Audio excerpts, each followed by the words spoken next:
Thanks, Nathaniel.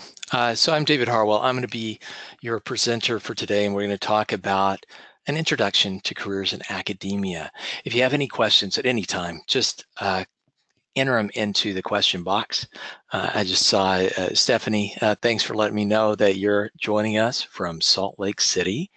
And also, Haripsny, that may not be how you say your name. That's how somebody from West Texas says your name. So sorry if I butchered that, but joining us from Armenia, and we're very glad that you were able to make it. So we have people from all over the world today. We're going to talk about careers in academia, and let's get started now. So the first thing I want to know from you is, what kind of a job do you want?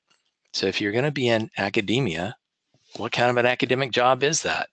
Type it into the question box. Tell me, what's your position? What would the title of that position be? We'll go over a few different possibilities, and I'm just waiting for them to come in now. So let me know what kind of position you're thinking of, and also what kind of school. So where would it be? What would the name of that school be, or the type of that school be? All right, so Jason says tenure track assistant professor. All right, that's good. Jason, what kind of school? Sarah's saying a professor or director of communications, smaller liberal arts school. Well, okay, that's good. Courtney, tenure track professor, R1 or R2. So she's using the classification codes for Carnegie. We'll talk about those. Research intensive universities. R1s are the most intensive, doing the greatest amount of research. Jason, you're getting back to me. You'd consider a D3 college or a larger institution. Olga is saying a postdoc position. All right, well, that's on the road to being an academic position, but postdocs aren't permanent. What's your long-term goal? Timothy, a teacher at a community college. Well, good. So I'm seeing lots of different possibilities pop up here. There are several others that we'll talk about as options that you might consider. And we've got Emma from Australia. At this stage, not sure what that goal is. Well, that's okay, because today we're going to explore a few things and we'll find out about that. Yuzi, tenure or teaching position at Hong Kong University. So very specific, you know where you want to go. All right. And Avipsa, staff scientist at a national lab. Okay, we're going to talk about academia. Some of those staff scientists, depending on the national lab, can have appointments at universities. So Sandia is one of those national labs that does that a lot with the University of New Mexico. So that's a possibility as well. Stephanie, I'm in the private sector, considering making the leap. So we may have some specific questions. You may have some specific questions to ask when we get to that point. And we'll do Q&A at the end. If you have questions during, though, just bring it up and I'll try and answer it. If I don't get to it then, we'll have the Q&A session at the end and we'll be sure and do it. Well, let's go ahead and start our presentation, and I'm going to go away off your screen for just a minute so that you can see the full slides. And this is going to be our agenda. I mean, we're going to talk about academic jobs. We'll also talk about the different types of institutions. They're not all the same. Many people are only familiar with research-intensive universities, or R1s, because that's where they typically get a PhD. But there are lots of other possibilities, and it's good to see today that many of you are already aware of the different kinds of, at least some of the different kinds of colleges and universities. We'll talk about the responsibilities, that is what you'll be expected to do depending on the institution type, and we'll talk a little bit about work culture. The first thing I want to do is just kind of set this in context, because there are a lot of different types of jobs that people with earth and space science degrees can do. You can be in every sector of employment, including academia, government, and industry. Even nonprofits, there are a few, or NGOs, you might be more familiar with them that way. But the big two sectors are going to be academia and industry. And if you look over on the right side, the dark blue part of the bar, well, those are jobs in industry. So you can see that most bachelor's graduates, most master's level graduates are going to end up in industry. There are only a few jobs that would be open in academia. That's the lighter blue. Now for PhDs, a little over half of you are going to end up in academia, maybe as professors, maybe as some other type of position. But almost half of you will end up in industry, and a few will end up in government, a few in nonprofit. So today we're going to focus on the academic side, but one of the things to notice here is that if you want to go into academia, especially if you want to go to a research intensive university, you're going to need that PhD. There are a few trends that we should be aware of that are affecting academia right now. One is that we're seeing increased enrollment. So there's a higher teaching load. There's also a more diverse pool of students coming from different places, different backgrounds, and that means that addressing the same topics the same old ways doesn't always work. So you have to be more flexible in how you're presenting and how you can meet student needs. And the reason why you need to do that is because there's also a greater focus on student engagement. So, we don't usually think of academia as a business, universities as a business, but they are. At least they've got to make enough money to keep the doors open, because there's a decrease in funding that's coming from the states or the federal systems or other areas that might support them. So they are very interested in taking care of students, or at least they're more interested than they used to be. There's also an increase in the use of technology, both in the classroom and since we're teaching the sciences, well, there's an increase in the technology that we use to do that science and the research. And so to prepare the students for careers in those areas, we have to make sure that as academics, we're keeping up with the latest technology so that we can teach the students how to use that technology.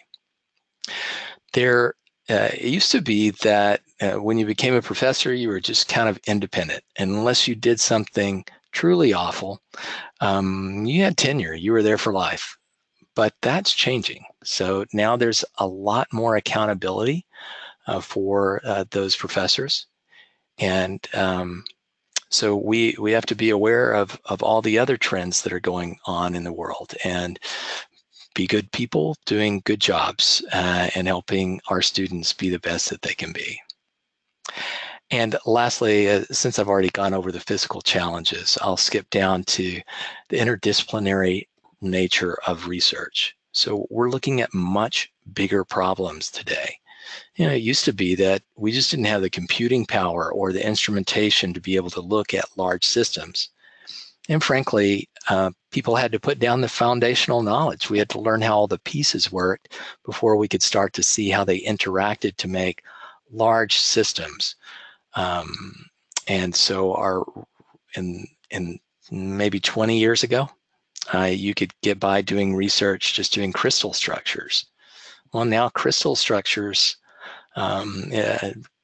getting an X-ray crystal structure, that's mostly an automated process. And the reason you do that is so that you can understand a larger system, right? So we're working in teams, and that can also have it affects the way we get credit. Because the traditional academic systems, and we'll talk about it in a few moments, but traditional academic systems look at independent researchers, and nobody can really be independent anymore. So if you have 10 names on a paper, you have to be able to justify what it is that you did, your contribution to that research. So that adds a few more challenges. Now, the different types of universities and colleges that are out there, well, there are a lot. There are the doctoral universities, so those are the research-intensive ones, the R1s, R2s of the world. There are also colleges and universities that are sometimes called comprehensive universities. They have a highest degree offered is a master's. So there's 741 of those, where there's only 335 of doctoral universities. Undergraduate institutions, or primarily undergraduate institutions, also called baccalaureate colleges, well, there's 583 of those. That's also, some of them we would call liberal arts colleges. And then there are associate colleges where an associate's degree is the highest degree. That's a 2-year degree. Also sometimes called community colleges or 2-year colleges. There's a lot more of those, about 1,521. Now these numbers are coming from the Carnegie classification update that was done in 2015. Carnegie does that every 5 years. So the next update will be in 2020. And this information, even though it's 2015, is the latest information that we have. There are other types of institutions called specialized. Those could be law schools, med schools, religious schools, and tribal colleges. That associate's college or community college, that's a concept that's pretty unique to the United States. So most other countries don't have those. And if you're dialing in from someplace else, that may not be familiar to you. But I wanted to talk briefly about the difference, and we'll go into it in a minute in more depth. But these numbers can be a little misleading. One, I wanted you just to see the relative ratios of the different types of universities. But be aware that doctoral universities have large departments, geoscience or earth science departments, right? So that's very different than a community college where you are the science department. And today you teach geology, tomorrow you teach physics, and maybe teach chemistry too. Right, so you're not going to have a lot of colleagues, and there are not a lot of positions. So even though there's 1,500, roughly 1,500 associate colleges, they only have a few people, a few faculty in the sciences working there, and it's much more general than at the doctoral universities. Now, the different types of positions, you've already identified several. The ones that you're probably the most familiar with are the tenure track positions. That's where you start out as an assistant professor. You gain tenure after 4 or 5 years, maybe 5 or 6 years, and become an associate professor. And then someday you will get promoted to full professor. That's the tenure track, and that's what I was talking about before. Once you start in a tenure track position, generally it's yours for life. But we're seeing a shift towards more contract positions for, especially for helping out with instruction. And so that can have a lot of different titles. They're called non-tenure track positions. There can be people that come in for sabbatical replacements. So maybe one of the professors is taking off for a sabbatical, and they need somebody to come in and teach their classes while they're gone. And then we have the contract positions where you're an adjunct professor or an instructor. And then there are non-teaching positions like research faculty or student advisor. There are also non-teaching positions like being an instrumentation specialist or a researcher working for another professor, a research professor. Or working in the tech transfer office. That's where the patents get filed, right? There are people that help write grants and are very good at it. And there are librarians, or sometimes today, they're called information specialists. Now, there are other types of positions too. I'm curious if you know about any others. So if there are others that you would add to this list, type them into the question box and share them with the rest of the group. So I'll give you just a minute to do that. Yeah, computing specialists. Thanks, Ferl. There are also data specialists these days, right? So running data centers. And my favorite job title right now is data wrangler. I think that's pretty cool. Yeah, data scientist, analyst is another possibility. So there are several things that you can do at a university or a college, not just teaching. And so it's good to think about those. Yeah, Joanna, outreach specialist, and Jason, coach, the highest paid. Okay, well, that's probably not a scientist, but you're absolutely right. All right. Now, what is it that you're expected to do? Responsibilities at a college or university for faculty, and this is specifically faculty now, would be divided up into three main categories. So you're going to be expected to do service. You're also going to be expected to teach, and you'll be expected to do research. Depending on the type of institution, the ratio of your time spent in each one of these activities will vary. And service could be within your department or a college university. It also can be external, reaching out, doing outreach to outside of the university to high schools or different teaching programs, or even to the general public. And a part of the service could be to your professional organization like AGU. So maybe it's running a session or being a reviewer or even being an editor.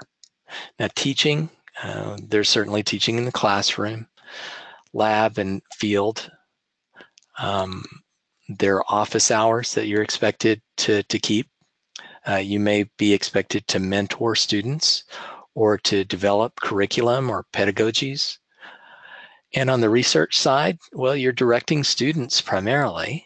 You're writing publications and you're getting grants. Now, here's the very crude breakdown of the responsibilities for different levels of institutions. For the doctoral institutions, those are the research intensives, right? There's a reason we call them research intensive, because that's where you're going to spend most of your time. If you're not spending your time there, well, you're going to be called into question. And when you start at a research intensive university, they're going to give you some startup money. It varies from one institution to another, but they're really making an investment in you, and they want that money back. And the way they want that back is by the time you come up for tenure, they want to see that you're able to raise, say, $100,000 in grants.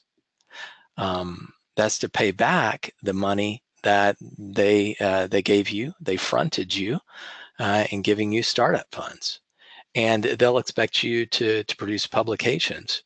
So we used a time frame of 6 years here to make it comparable across the institutions. And that tenure usually comes up at 5 or 6 years. So that's why that number's there. But your teaching load is going to be relatively low. So you may only be asked to teach 3 to 6 hours per week to do a lecture. And when I was teaching at University of Hawaii, I taught one semester, I would teach three hours. The second semester of the year, I would teach 6 hours. And I did not have a teaching load in the summer so that I could focus on research and get the lab running. And that was the expectation, that I would be there in the lab. For master's and baccalaureate, well, the pressure to do research is a lot less. in fact, in a lot of places, it's up to you whether you want to do it. So the number of publications might be 1 to 3 in 6 years. The amount of money that you'd bring in on a grants could be 20,000 to 60,000, and it may be that you go for local grants instead of the big grants from the institutions like NSF or Department of Energy. Your teaching load, though, is going to be higher, so somewhere around 10 to 15 hours a week. And if we compare that to an associate's college or a community college, well, it's all about teaching there. So it's going to be a very heavy teaching load, about 20 plus hours per week. You teach everything. You teach the labs, you teach the classes, and you're not going to be expected to produce publications. If you are, it's not going to be very many, maybe 1 or 2. Okay. Going into it in more depth, again, doctoral institution is a research institution. That's going to be the major part of the decision about your tenure. The other things that will go into that is how much funding were you able to attract? What about the design of your projects? Those really, your researchers are going to be your grad students. If you're lucky, you'll have a postdoc. And so you're designing the experiments at a very high level for them to work on. And you're training them along the way. So grad students come in without much training at all, and they're developing their craft. So these projects have to be big enough for them to grow into. They have to be tailored enough, small enough that they can actually be achievable by a grad student or a postdoc. And if you're just starting out, you want to have a few different projects that you can work on. One that's more aspirational, that's going to make a big difference. And then also think about what are some little things that I could do right now to get some wins on the board, so that in the first year or the first year and a half, I could produce this result, and that would result in a publication. Because you want to get your publications going quickly. That gives you more weight in the grant process so that you can get some money coming in, and it snowballs that way. The longer it takes you to ramp up, the more at risk you are when it comes to the tenure decision, because it just takes a while to do all these sorts of things. So you want to start early if you can, and get some things done. So that's why you'd have 2 levels of proposals: one that's easier, that you can get the quick wins, and one that's more aspirational, that's going to take you a while. And the reason why you're doing that, again, is because you got to get funding, you've got to publish, and this is all so that you can build an international reputation. And when it comes time to judge whether you get tenure or not, they're going to look at these factors. So what is your reputation? Do people know you all around the world for your specific specialty? Okay. As far as teaching, we went over this a little bit before, but your teaching load is going to be relatively light. The cool thing about a research-intensive university is you have grad students there, so you can teach graduate level courses. And that means you can be very specific and teach in your specialty area.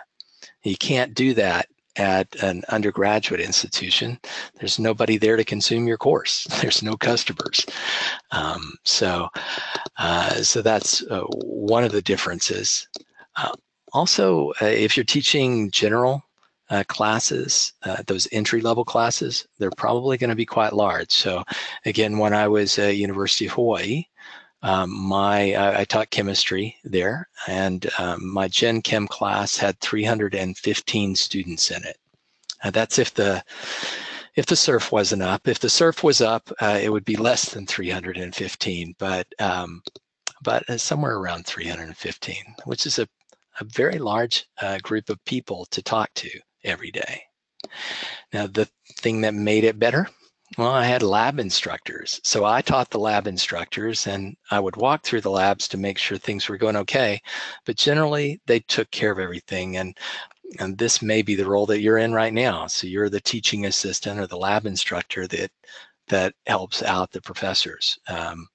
You don't have that at other types of institutions.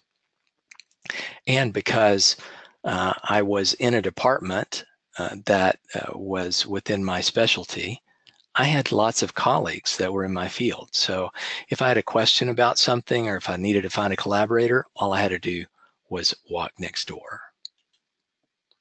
As far as service goes, it was really pretty limited. And if you're going to go into a research-intensive university, here's my caution for you. Limit the amount of service that you're doing, because it's generally not seen well by the senior faculty, and they're the ones that are going to decide whether you get tenure or not. You know, if they see you doing a lot of community outreach or doing more service to AGU, or you know, I want you to give service here. I love to work with you, but I don't want you to get in trouble for doing that because you're not spending enough time, or at least it's perceived that you're not spending enough time doing research. Okay, so the kinds of service you would do are probably going to be things limited to the department, or maybe helping out with graduate admissions. That's a really good place to get involved, by the way, because you need new grad students, right? And so if you're on the graduate admissions committee, you get to see them before anybody else does. So if you're going to volunteer for something, that's a good one to volunteer for. And we hope that you'll help out with other community service as well, but it shouldn't be the main thing that you're doing. Now to baccalaureate college, research is going to be exclusively done with undergraduates. So institutions, undergraduate institutions, look at research differently than research-intensive universities do, or doctoral universities. At a baccalaureate college, it's really about the student experience. So you're doing research so that the undergraduates can get some time in the lab or in the field, actually getting some experience in what they want to do. And these experiential opportunities have to be pretty limited because the undergraduates don't have that much time. You know, as a grad student, you're going to come in, you take a few classes up front, but the rest of your time is devoted to research. As an undergraduate, you have a full curriculum. So whatever time that you're spending on research is at night, on the weekends, an hour here or there. So you, as a professor, if you're working with undergraduates, you've got to take that into account. Also, you know, when I started out with grad students, I always considered that they didn't have much experience. If I started with undergraduates, I just had to consider they have no experience. I needed to look after them. They don't know how to be safe, and I don't want them to get hurt, right? So so you have to allow a lot more time for instruction and guidance of undergraduates, and you can't expect them to get as much done. So generally, you look for shorter term projects with limited scope that you can divide up into bite-sized projects for the students. And you just got to expect that your research is going to be slower than if you had grad students or postdocs that had more experience. There's also less money to go around for undergraduate research, and that includes from your college or university. Now, teaching, this is the major part of what you do at a baccalaureate institution or primarily undergraduate institution. So like I said earlier, expect a heavier load, somewhere around 12 to 15 contact hours per semester, and little or no support from your teaching assistants or lab assistants because you don't have grad students. It may be that you'll have some of the more senior students to help you out, and that's a good thing, but they just don't have the time that grad students do. So you can't expect it. And because all your students are undergrads and they need to get their general requirements out of the way. That's the heavy load. That's what you're there to teach them. So, so typically they want a generalist that can teach a broad array of courses, and there's not much opportunity to teach a specialized course in your specific topic. And because teaching is the most important thing, they care how you do it. So pedagogy is going to count a lot more than at a research-intensive college or university.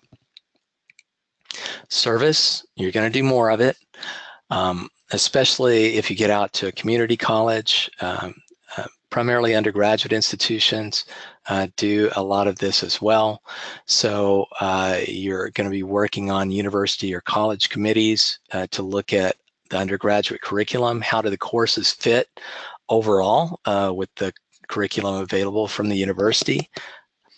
There's a lot more focus on student outcomes at the undergraduate institution level, because if your students can't get a job, that's why they came there, so if they can't get a job afterwards, they're not going to talk nicely about the university or the college, and you're not going to get any more students coming through the door. So there's more of a focus on helping them to be successful in the workplace, where at a research-intensive university, really the outcome is looking at creating new knowledge. And so it's a different environment, different focus. Community service, that's where being involved in a professional organization comes in pretty handy. We see heavy involvement at GSA. We see some involvement at AGU, and also at the National Association of Geoscience Teachers. And you'll likely do more outreach into the community because you're recruiting students from that community. You want to make sure the college or university you're working for wants to make sure that the community and the students that are in it are familiar with the college or university, so they'll think about going to that institution. Now, at a community college, so here I'm talking about a two-year college. For research, there's generally no requirement. The focus is entirely on the student experience, and your teaching load will be heavier, and you're going to teach the lectures, and you're going to teach the labs. Service, primarily to the institution, but you're also going to do the community outreach, recruiting students, helping them understand what their career possibilities are. Now, at the four-year schools, you're likely to, so I'm going back to the primarily undergraduate institutions, you're going to be asked to mentor students or counsel students. At a community college, you may have that, but generally they're going to have professional career guidance counselors on staff. So the burden of that, most of it will come in, will be shifted to those career counselors. Non-tenure track positions can be a really good opportunity for you if you don't want a long-term commitment or you want more flexibility in your schedule. It's less dependable because you're on a term appointment. It may be a 2-year contract, could be a 5-year contract. It also could be just per semester. So each semester, each year, or each time your contract runs out, you have to renegotiate that. So there's no long-term commitment from the college or university. In some cases, people are teaching at multiple institutions. And so it may be that you teach one course at institution A, and then you drive across town and you teach another course at another place. And that means that the relationship that you have with students is not as intense, not as prolonged. You just don't have as much exposure with them. But there are other types of positions as well, like running instruments. We talked about being an outreach specialist or a data scientist, analyst, being a librarian, a technical librarian.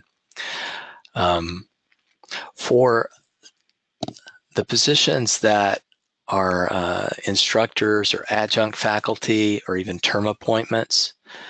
One of the things that you have to keep in mind is the culture of the university or the college, and that you're kind of considered a temp, a temporary employee. So you may not be considered part of the full faculty. In many of these cases, an adjunct faculty is not invited to the faculty meeting. They're just not considered to be part of that. And there may be even a little cultural rift between the full-time faculty and adjuncts. You just might not be considered part of the club. The work culture in academia, especially when we compare it with industry, well, both are going to be fast-paced. In industry, your hours are generally a work day. So, and it varies. There are some positions where you may be out in the field and you just work till you get the job done. But typically, in industry, it's not. The hours are more defined. In an academic institution, especially for faculty starting out, there's a lot of pressure for you to be either in the lab or in the field doing experiments, collecting data.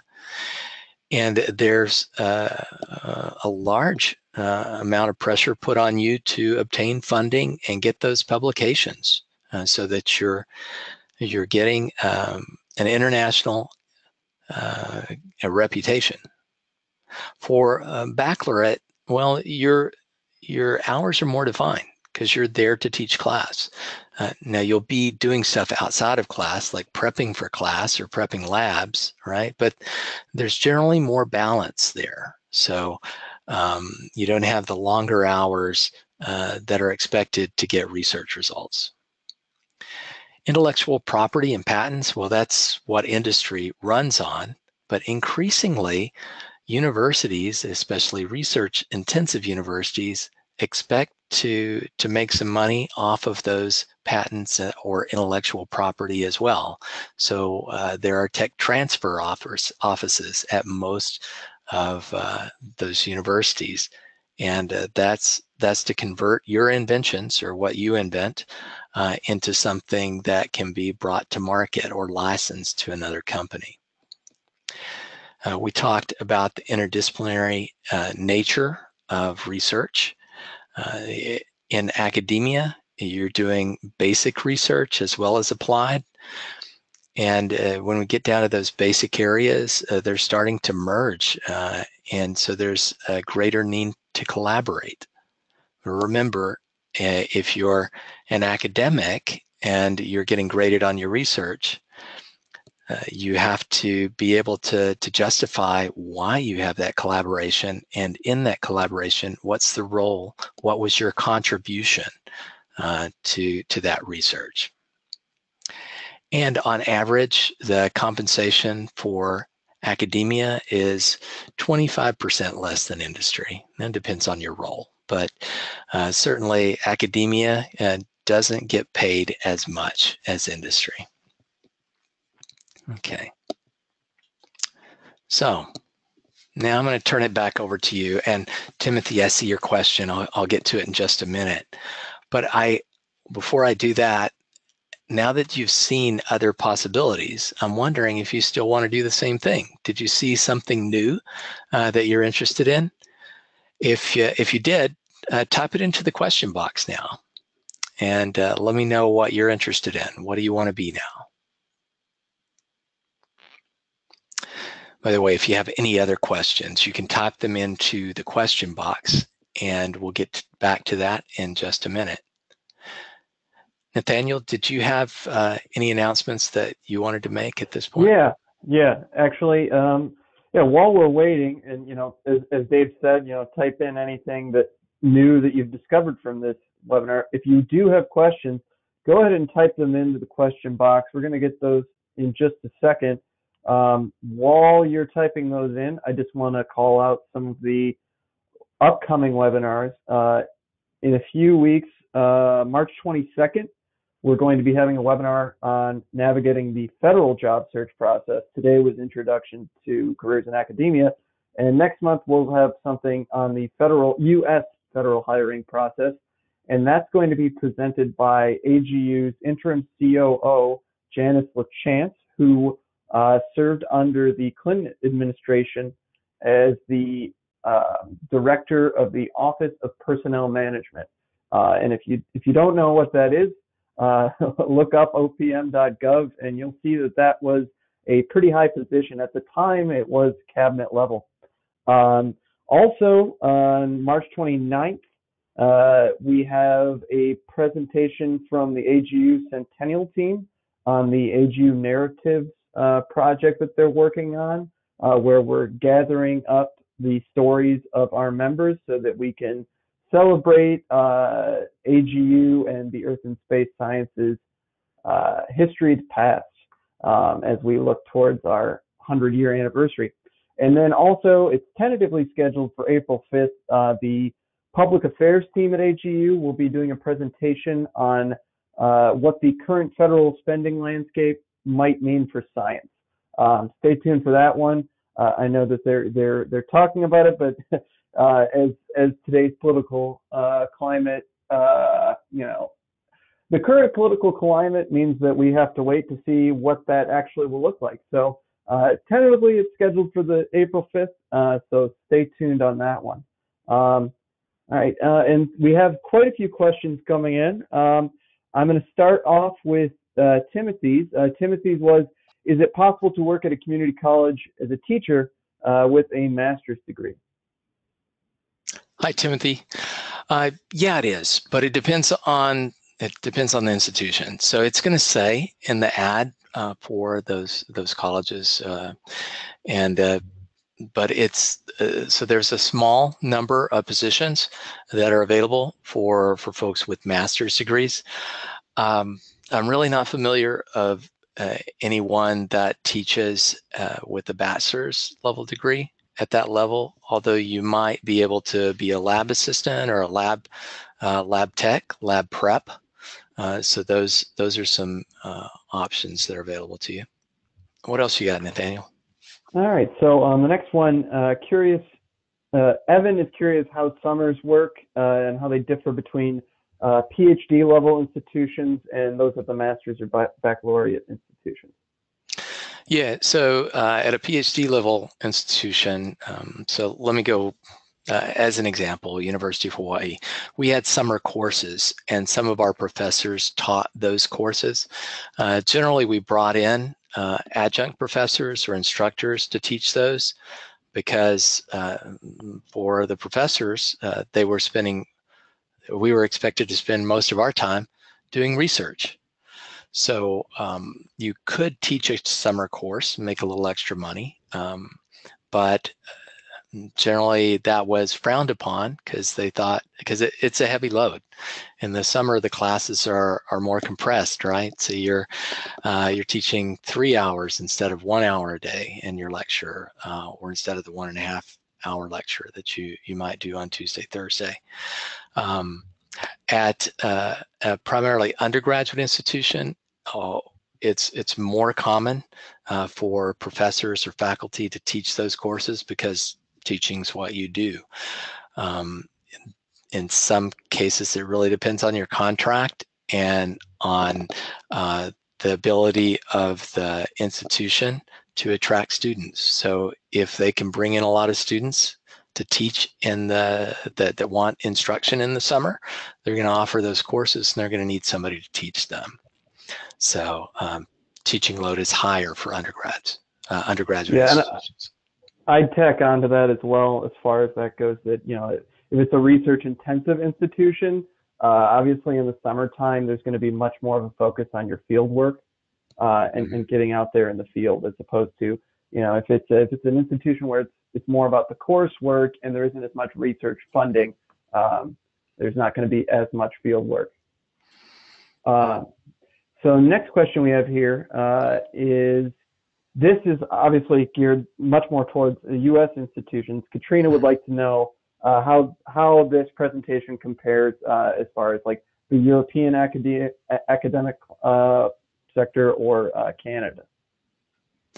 Yeah, Canada and the U.S. are very similar. When you get into some of the other European countries, not so much. And if we get into countries in other parts of the world, like Asia, certainly it starts to differ. And Indian institutions differ. So we are planning to have some other guests come on and do webinars later this year to talk about the difference between the U.S. academic system and academic systems abroad. But for the research-intensive universities, generally it applies. If we were looking at Germany, for example, it's a much more hierarchical system. So you would work for a senior professor and you work your way up. It almost looks like a traditional industry model. So there are subtle differences, but you're still expected to produce the research and you have to be able to show your potential. And the trend remains for those PhD granting institutions, it's going to be more about research. And for primarily undergraduate institutions, it's more about teaching. So that holds true no matter where you are. All right. So I'm just going to note here before I give you the next question that we have a lot of good questions, and we are almost certainly not going to be able to get to all of them. So if we don't make it to your question, we will get to it after the webinar over the course of the next couple of days. And I'm going to do my best because I have everybody's email to just go ahead and compile that list and send it to all of you who are attending today. That way, you know, everybody still gets these answers because I'm sure that some of you are wondering the same questions here. So the one I'm going to go with next is many professors I talk to view the quantity of publications you complete as an artificial metric for the impact you're having in your field. And, you know, I mean, this goes to, you know, the question of tenure. And Courtney asks, in spite of this, the publisher perish mentality still persists. Do you see this changing in the future? Academia changes very slowly. And they've been using the same system for 200 years. So let's not expect something rapidly to change. The number of publications, it matters. It also matters where you're publishing. So they're looking for, you're going to get more credit if you're publishing in a highly regarded peer-reviewed journal than if you're publishing in, just some place where anybody can submit and there's no peer review process, right? So that those are kind of the extreme ends. There are lots of journals and publications that fall somewhere in the middle. But what you really want to do is publish in a high impact journal and do it often. Mm-hmm. Yes. All right. So before I get to the next question, I just want to note here, Jason notes that funding is different between North America and Europe as far as the research institutions go. And I'm sure that that's something that's going to be touched upon when we do the sort of introduction to international careers in academia. The next question that I want to throw to you, Dave, is how helpful is a postdoc position for getting a tenured track position at a research-intensive university? Okay, so again, I'm going to talk about US. This generally applies in other countries, but sometimes you can bypass it in other countries. They don't have the same requirement. In the US, if you're going to teach at a PhD granting institution, there are very few exceptions to the rule that you need to have a postdoc. And I'm going to level with you. If you're there are a few professors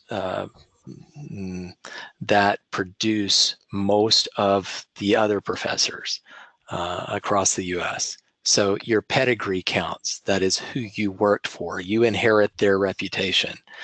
And if you're working for somebody that is at an an institution that's not top ranked, or maybe they're not established yet and don't have the network, then when you go to your postdoc, it's important that you marry up. You work for somebody that does have that reputation. If you can't get it from your professor, get it from your postdoctoral advisor, so that they can make some phone calls for you, send some emails, and give a recommendation that's going to have more weight to it. So the postdoc is very important, but be aware that if you don't have that pedigree and you just go for the postdoc, and you're working for a mid-tier professor for your research, you get another mid-tier professor for your postdoc, it may be very hard for you to find a position at a research-intensive university. And so people that aren't aware of that can sometimes get caught in the postdoc pool, just going around and around, and it's hard to get back out of that. So be purposeful in who you work for. Be even more purposeful with who you do a postdoc for, if your long-term goal is to be a research professor. Great, thanks, Dave. All right, so I'm going to try to blend a few different questions that are kind of in the same sort of sphere, and some of them I think I'm thinking about how some of the conversations are in our job seekers club that we have, and I think it's in the same vein. So the question is, what is the best approach? And this is going to be more specific. Think about it, broader as far as your answer goes. What is the best approach to look for opportunities in baccalaureate institutions focused on climate/water sciences at my state, e.g., Maryland? So how do you, if you know that you're looking for something that's a little bit smaller in scale than the much larger research institutions, how do you go about finding those positions? Okay, so the positions, academic positions, are almost always listed.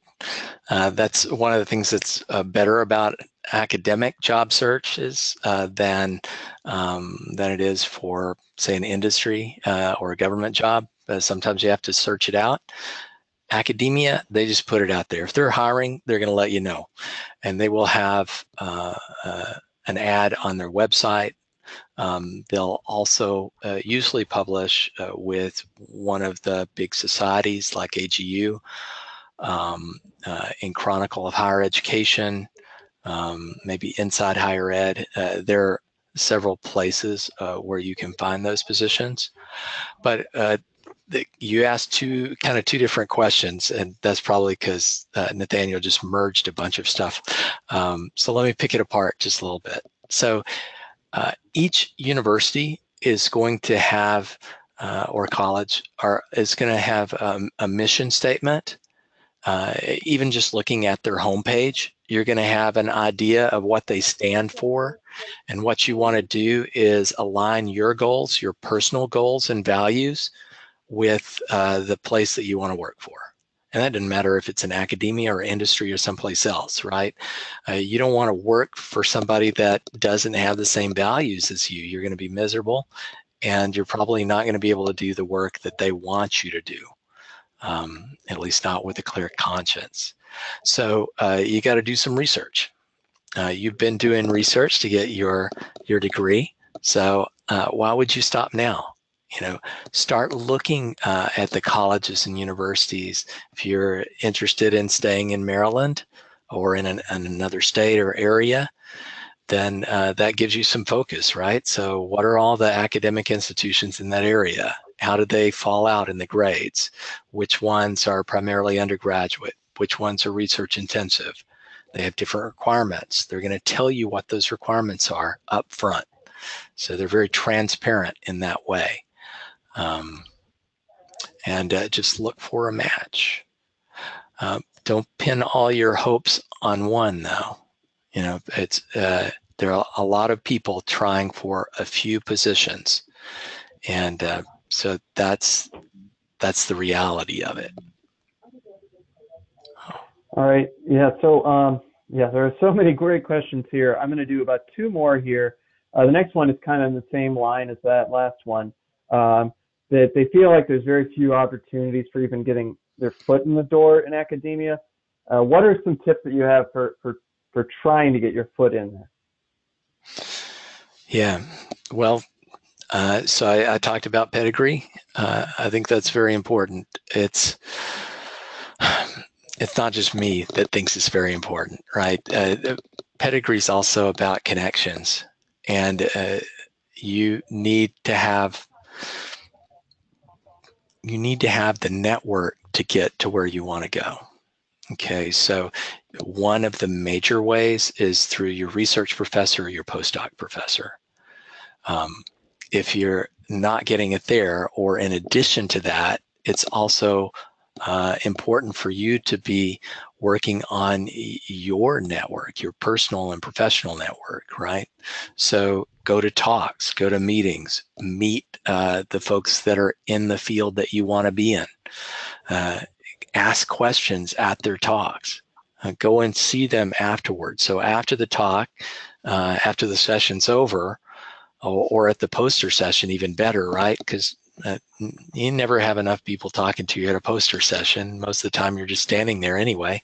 It's a great opportunity to talk to folks about their research and tell them what you like about the research. Tell them about similar things that you're doing. You know, I see you're doing this, I'm doing that, and I'm getting these kind of results. I'm kind of wondering why. What are you seeing with yours?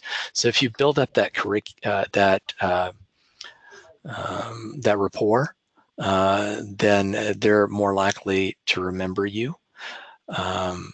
Also, it's when you're making those kind of, now I'm shifting over to some networking advice, but I won't be there very long. When you're making those contacts, why not have a one-page summary of your research or a business card? But in academia, it's more common to have the one page so that you can leave it with them and have your contact information on there.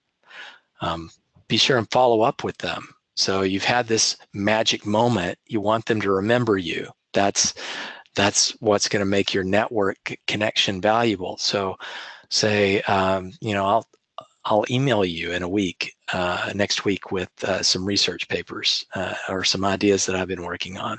I'd love to have your feedback. Figure out an excuse for that future interaction and try and be in correspondence with them. So, kind of following up on that, this is a very specific question about networking with academia. If you're interested in a particular institution, is it okay to cold email them, asking about opportunities that might be at their institution? And I guess if you did that, who would you email? Yeah, so academics are very independent. So, like if you just send it to the department chair's office, it's probably going to be somebody, an administrative assistant, that's going to get that email, and they're just going to write you back yes or no. So that's not going to get you the interaction that you want. What I would say is find a professor that's doing similar research to what you're interested in, and maybe not go straight at them. Don't say, "Do you have a job?" Because they, again, you're either going to get a yes or no answer, or they're going to go, "Oh, this is kind of creepy," and they just don't answer at all. What's better is to engage them to talk about themselves or about their research. So what's it like to work at ETH?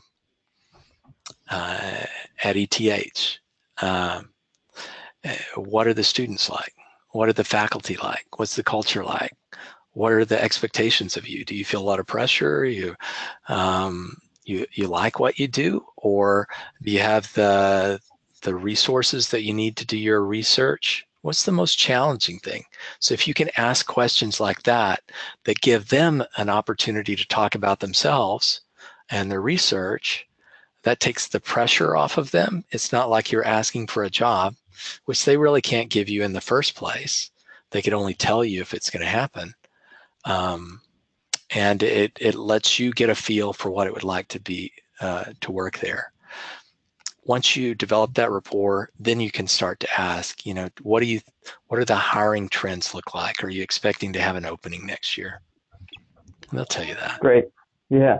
So we're going over time here, so I just want to be respectful of everyone. So I just want to thank everybody for coming. I know there are a lot of questions we didn't get to, and as I said, we'll be in touch with responses to those.